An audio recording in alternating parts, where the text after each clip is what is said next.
Hello. If you've ever sat quietly with someone near the end of their life, you know it's not usually dramatic. It's not like the movies. There's no loud moment, no big speech, no sudden collapse. What really happens is quieter. Small changes, subtle signals, gentle shifts in behavior, energy, and rhythm that most people miss until it's too late.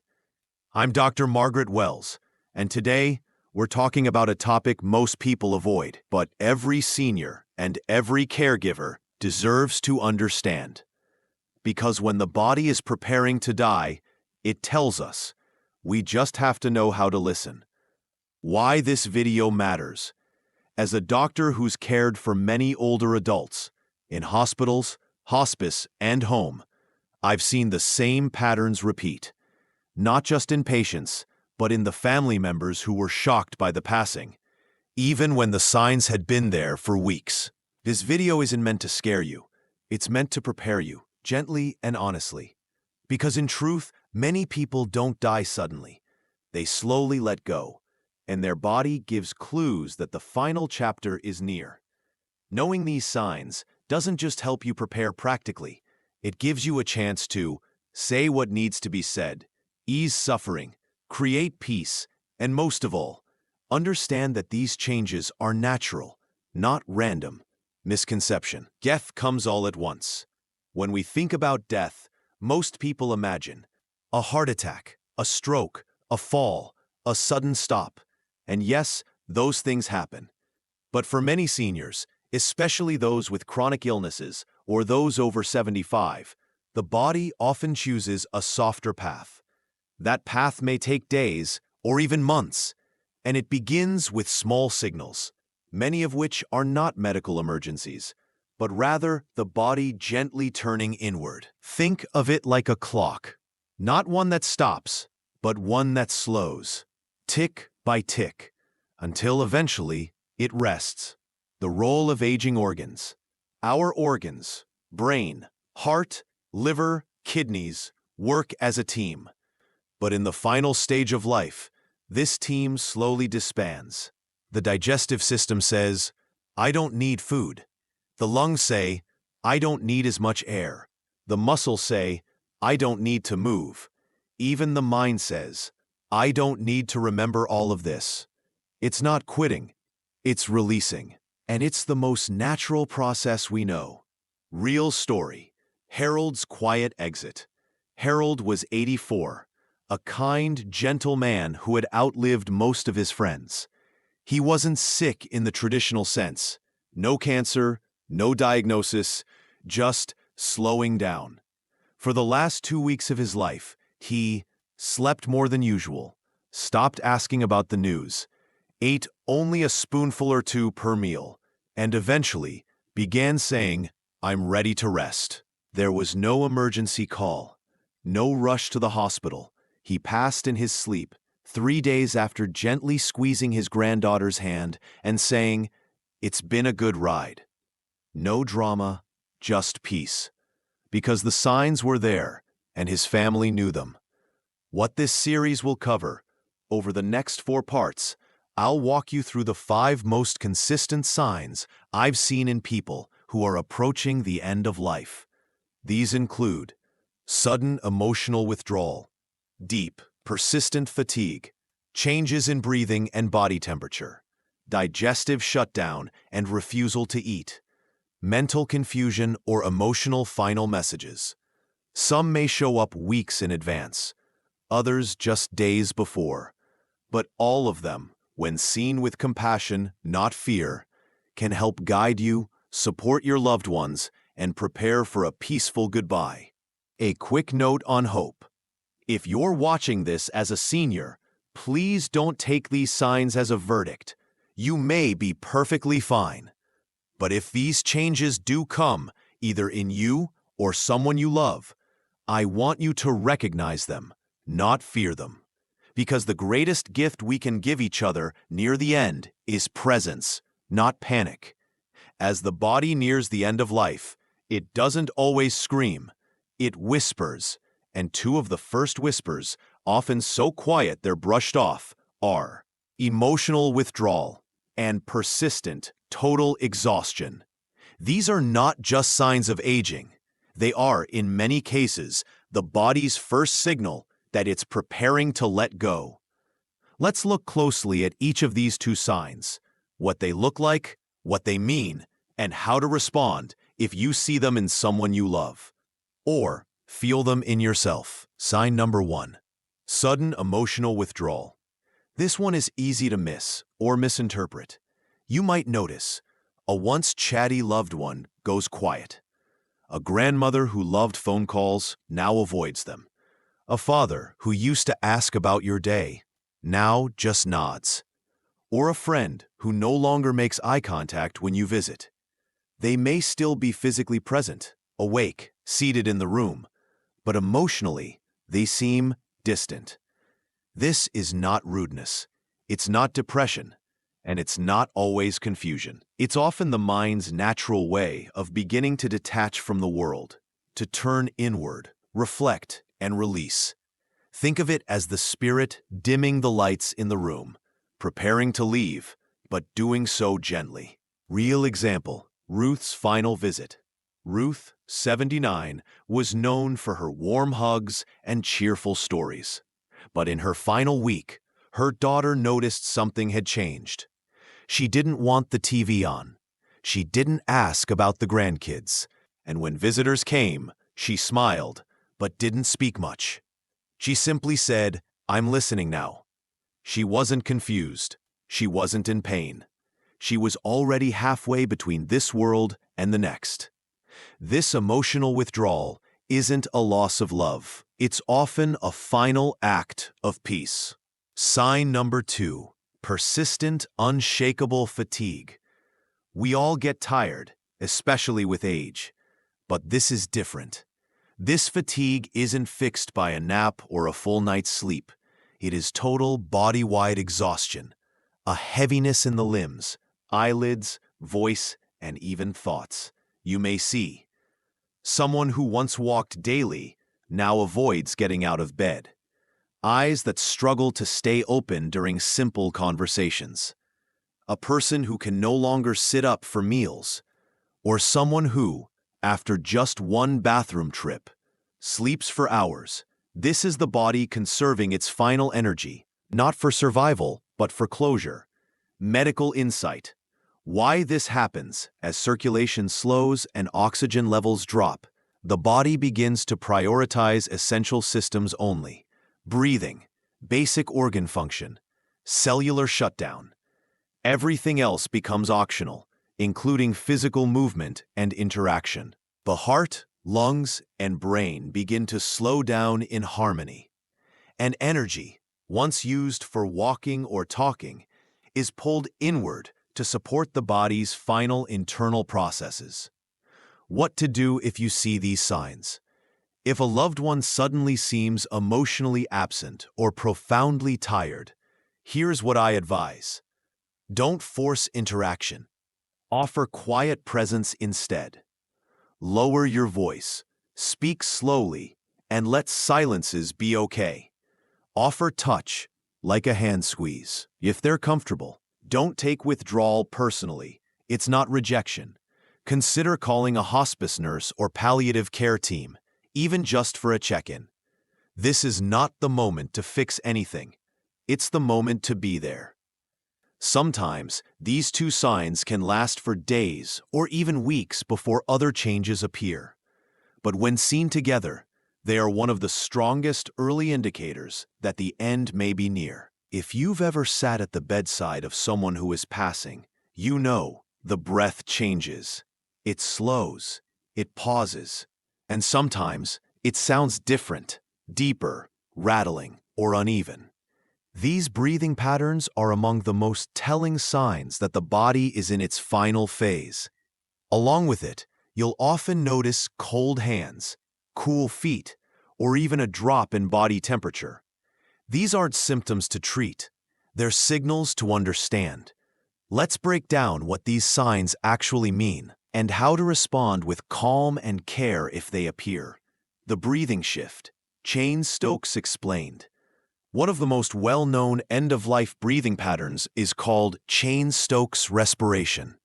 It typically looks like this. The person breathes deeply, then pauses. There's a moment, sometimes 10 to 30 seconds, of no breath at all. Then they breathe again, perhaps with a sigh or a gasp. The pattern repeats, often gradually slowing over time. This may sound frightening, especially to family members, but it is not painful. It's the body's natural rhythm adjusting, letting go of the effort to breathe in a way that's no longer needed. Why this happens? As death approaches, the brainstem, which controls breathing, begins to lose its usual pace. Carbon dioxide builds up slowly, which would normally trigger breath, but now the body doesn't respond with the same urgency. Instead, it rests between breaths. It slows to conserve what little energy remains. And most importantly, it does so in a way that is often entirely peaceful. The death rattle, what you hear, what it means. Another common sound near the very end is a wet, gurgling noise, often called the death rattle. This occurs when muscles in the throat relax, saliva or mucus accumulates. The person can no longer swallow or clear their throat. To loved ones, this can sound distressing, but again, it's not a sign of suffering. People in this stage are often unaware of the sound. It's harder for us to hear than for them to feel. There are medications or gentle repositioning that can reduce the noise if it causes discomfort for the family. But know this, it is not a sign of pain. The temperature drop, along with changes in breathing, you may notice. Cold fingers and toes, pale or bluish lips, skin that feels cool to the touch, especially in the feet and legs. A general chill, even with blankets on. This is because circulation slows dramatically in the final stage of life. The body begins sending blood only to the most essential organs: brain, heart, lungs, extremities, hands, feet, arms, legs receive less warmth. It's not always uncomfortable for the person. In fact, many people at this stage feel warm inside and mentally calm, even when their skin is cool. Real story. Martin's final night. Martin, 82, was at home in hospice care. His daughter, Gail, called me late in the evening and said, "His feet are cold.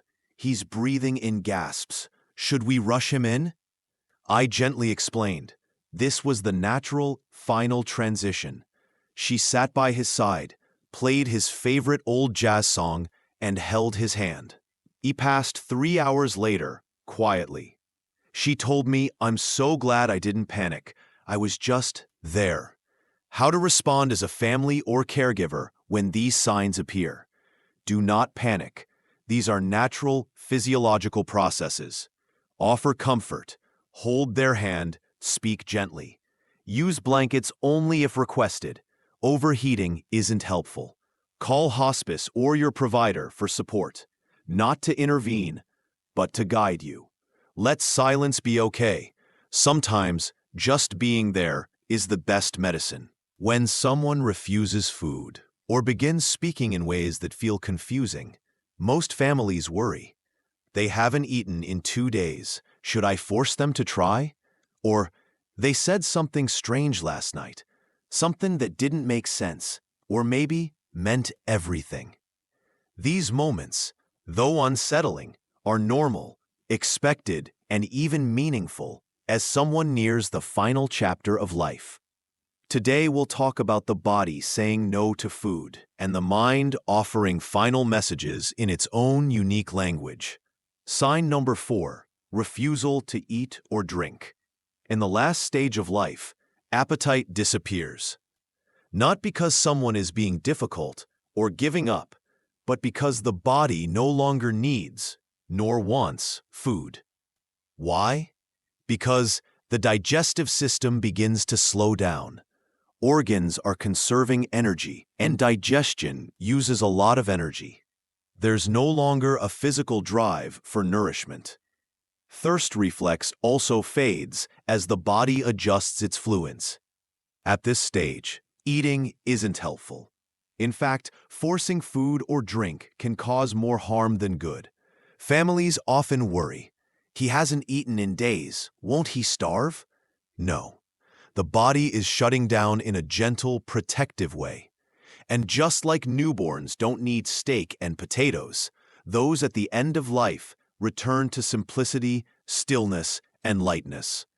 What you can do instead, if your loved one has stopped eating: offer small ice chips. If they enjoy it, keep lips and mouth moist with a damp cloth or oral swab. Sit beside them. They may prefer your presence to your feeding. Reassure them, it's okay not to eat. Hospice nurses know this is not neglect. It is a natural letting go. We don't force a baby to walk before it's ready. We shouldn't force the dying to eat when their body says, "I'm finished." Real case. Maria's final sentence. Maria, 90, had not spoken for 2 days. Her family gathered, quietly, as her breathing slowed. Then, just hours before she passed, she opened her eyes and said, "Tell them I forgive them all. It's okay now." She closed her eyes again and passed peacefully that night. No one knows who she was referring to, but her children wept and said it felt like the room had been cleared of pain. Why the mind speaks differently near death. As oxygen decreases and circulation fades, the brain's language centers shift. People may seem delirious, speak in metaphors, have vivid visions or hear voices, reach for invisible things. But none of this is frightening to them. In many cases, patients report peaceful visions, feelings of reunion, or emotional closure in their final hours. What you can do as a listener: if someone near you is speaking strangely before death, don't correct them. Join them where they are. Speak gently. Say what you need to say.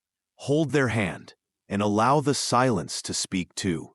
Listen deeply, even if the words don't make literal sense. In these moments, the soul may be speaking louder than the body ever did. You've seen the signs.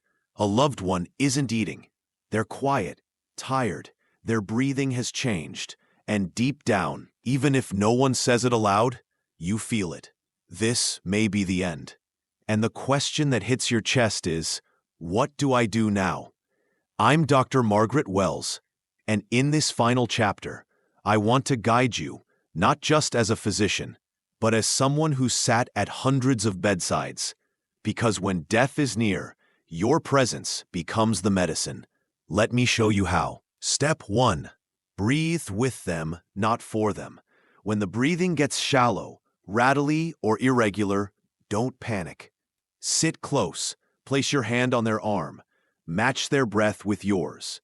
Slowly. It helps regulate your own anxiety and allows the dying person to feel safe and grounded, even as they transition. You're not there to fix their breath. You're there to breathe with them. That's enough. Step 2. Say what needs saying. Gently now is the time to whisper the things that were never said, or maybe said too rarely. I love you. Thank you. I'm sorry. You did your best. We're okay now. Even if they don't respond, they can hear you. Hearing is the last sense to go. Avoid lengthy stories or regrets. Just simple, heartfelt phrases. This is not a time for explanation. It's a time for connection. Step 3. Remove the noise. Turn off the TV. Dim the lights. Unplug the medical alarms if hospice allows. Create space for silence, for breath, for goodbye. Play their favorite soft music. Light a candle. Open a window slightly if the room feels heavy. These small gestures create a sacred space, even in a hospital room. The goal now is not stimulation, it's peace. Step 4. Know when to call for help. You don't have to do this alone. If you're unsure or overwhelmed, call your hospice nurse. Reach out to the palliative care team. Let a trusted friend or spiritual advisor sit with you. This is not weakness. This is wise support. Hospice care is designed for this exact moment, not just for the dying, but for you. Hospice doesn't mean giving up. It means surrounding the end with skill and love. Step 5. Don't be afraid to stay. Many people fear they'll be too emotional or say the wrong thing, so they leave the room or avoid being there at all. But studies show those who die with someone holding their hand have a more peaceful transition. And those who sit beside them, even in silence, often carry less guilt, more healing, and stronger closure. You don't have to be brave. Just be present. That's the most powerful gift you can give. Final messages for seniors watching. If you're watching this video as someone over 60, wondering about your own journey someday, please know this. Death is not failure. These signs don't mean you're broken. And the way you leave can be just as beautiful as the way you've lived. Speak your truth. Choose your care. Let your family know your wishes. And remember, you don't walk this path alone. Like this video if it brought you clarity and peace. Comment below with your experience or the name of someone you're honoring. Subscribe for more compassionate, doctor-led content for aging with dignity. Share this with a caregiver or friend who needs this guidance today.